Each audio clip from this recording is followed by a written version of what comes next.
Hey, what's going on, everyone? It's your friend Bats. There's Alfie. There's Carl. And here's Daredevil by Bendis. Daredevil Modern Epic Collection, Volume 2. This is the years of 2000 and 2002. A lot of artists on here, a lot of members in the creative team. But Bendis is the main guy, right? He's the writer. And I remember back in high school when I was collecting Ultimate Spider-Man by Bendis. A lot of the guys, not just customers, but also guys who worked at the store were like, hey, you need to, you should get up on Bendis Daredevil. It's really good. And even though I liked Daredevil, I didn't really want to buy anything outside of Ultimate Marvel because I just collected Ultimate Spider-Man and Ultimate X-Men, and I didn't want to get into mainline Marvel at the time. And over time, I've always heard how great the Bendis run of Daredevil is. And, you know, it's now 2025, or 20, I read this in 2025. But, you know, it's 2026 now. But it basically took me 25 years to finally getting around to reading Bendis Daredevil. And I gotta say, man, I love this stuff. I want to talk about the next book and how I really feel about it. But I gotta talk about this one specifically, which is Volume 2 of the Modern Era Epics of Daredevil. And this one's kind of a mess, but I do like it. This story, this Daredevil Ninja, I love this kind of art where it's like cartoony and just simple lines and simple colors. This is my jam. What is not my jam is Matt being blonde. What the heck, man? He's a redhead. Make him a redhead.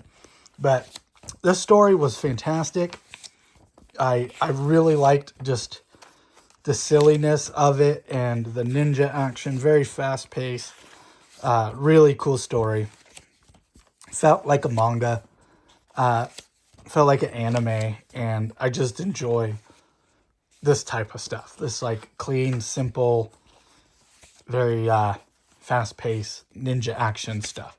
Good stuff. Good stuff. And so once I finished this, I was like, that was good. And, you know, I picked these up. You know, I've been buying these for a while, but I haven't started them. And so after I finished Daredevil Yellow, I started this. Said, oh, I want to go read some more Daredevil. And so I really liked this ninja story. Daredevil Ninja was fantastic. And so I was like, oh, this is cool. I think this is Joe Quesada right here. And I was like, oh, it's awesome. And then it started getting really weird really quick. And I was like, what the hell is this? And I appreciate fine art and creative endeavors and artistic choices.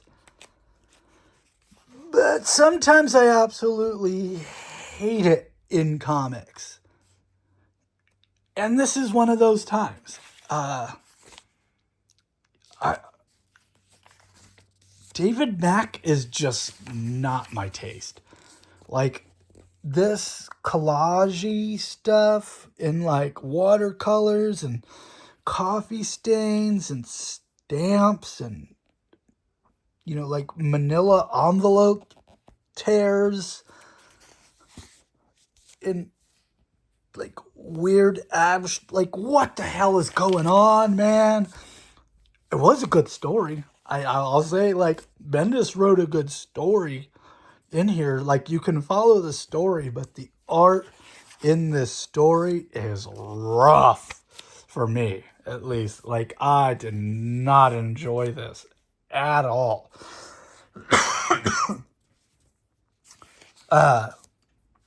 Crayons, like, and I mean, granted, I know that like it's a story about a boy and he's telling a story, and like, but man, this was just really hard for me to get through. I did not like this, and I kept going. I'm like, oh, it's got to be over. It's got to be over. It's got to be over. It's got to be over. And I just like, and then I'd finish an issue and I'm like, oh, it's still going. It's still going. Right. And so I'm like, why is this asshole? This was rough. And then it finally ended. And I was like, oh, praise the Lord. And we got back to traditional comic books. And this story where Daredevil is getting sued by, I'm guessing, like a Donald Trump allegory, some rich guy in New York who has a lot of money and he's like a real estate agent. I mean, pretty sure he's a Trump stand-in. And this is 2000, so they didn't hate him back then. And some random, I think it was Gene Colan right here.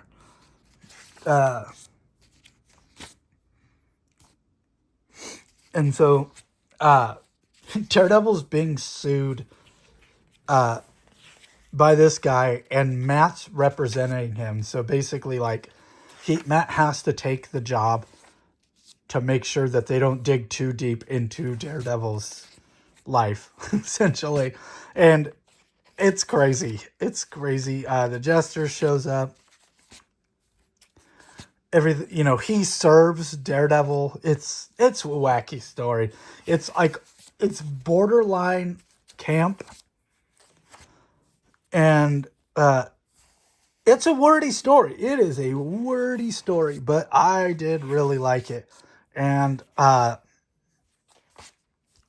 when the art changes, it's still good. It has a John Romita Jr. feel to it, but it, you know, it's good. I still liked it. And